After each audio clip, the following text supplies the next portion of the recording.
हम आपको अर्जुन और चंद्रहास के उस ऐतिहासिक युद्ध की कहानी सुनाने जा रहे हैं जो महाभारत के सबसे रोमांचक और रहस्यमय युद्धों में से एक है। यह युद्ध केवल अस्त्र शस्त्र का प्रदर्शन नहीं था, बल्कि उसमें कई रहस्य और दिव्यता छिपी हुई थी। यह कथा उस समय की है जब अर्जुन और चंद्रहास आमने सामने थे। अर्जुन ने प्रण लिया था कि सूर्यास्त से पहले वे चंद्रहास को हराकर युद्ध समाप्त करेंगे। यदि ऐसा न हो पाया तो अर्जुन ने स्वयं को अग्नि में समर्पित करने की प्रतिज्ञा की थी। यह सुनकर सभी चकित थे और श्री कृष्ण अर्जुन के साथ खड़े थे, उन्हें मार्गदर्शन देने के लिए। युद्ध आरंभ हुआ। अर्जुन ने अपने दिव्य ब्रह्मास्त्र का प्रयोग किया, लेकिन चंद्रहास ने अपनी अद्वितीय शक्ति से उस अस्त्र को निष्फल कर दिया। अर्जुन हैरान रह गए।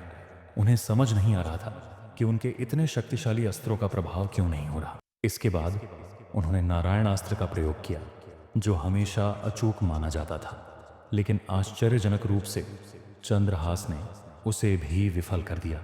समय तेजी से बीत रहा था। अर्जुन के पास सूर्यास्त तक का ही समय था। हर बार के असफल होने से अर्जुन निराश हो रहे थे। यह स्थिति देखकर भगवान श्री कृष्ण ने कहा, पार्थ, यह युद्ध केवल बल का नहीं बल्कि विश्वास का भी है। अब समय है कि तुम अपनी पूरी श्रद्धा और विश्वास के साथ जनार्दन अस्त्र का उपयोग करो। श्री कृष्ण ने स्वयं उस अस्त्र के मुख पर विराजमान होने का निर्णय लिया। अर्जुन ने उनकी बात मानकर जनार्दन अस्त्र चलाया। जैसे ही यह अस्त्र चंद्रहास की ओर बढ़ा, उसकी दिव्यता और श्री कृष्ण की उपस्थिति ने चमत्कार कर दिया। चंद्रहास, जो अब तक अजेय लग रहे थे, इस अस्त्र के प्रभाव को सहन नहीं कर सके। उन्होंने वीर गति को प्राप्त किया, लेकिन उनकी वीरता और साहस ने अर्जुन को भी प्रभावित किया। अर्जुन ने समझा कि इस युद्ध में केवल श्री कृष्ण की सहायता से ही वे विजयी हो पाए। अगर अर्जुन समय पर यह युद्ध नहीं जीतते तो उन्हें अपनी प्रतिज्ञा पूरी करने के लिए अग्नि में प्रवेश करना पड़ता। इस घटना ने अर्जुन को सिखाया कि केवल शस्त्र ही नहीं बल्कि सही मार्गदर्शन और दिव्यता भी किसी युद्ध में विजय प्राप्त करने के लिए आवश्यक है। यह कहानी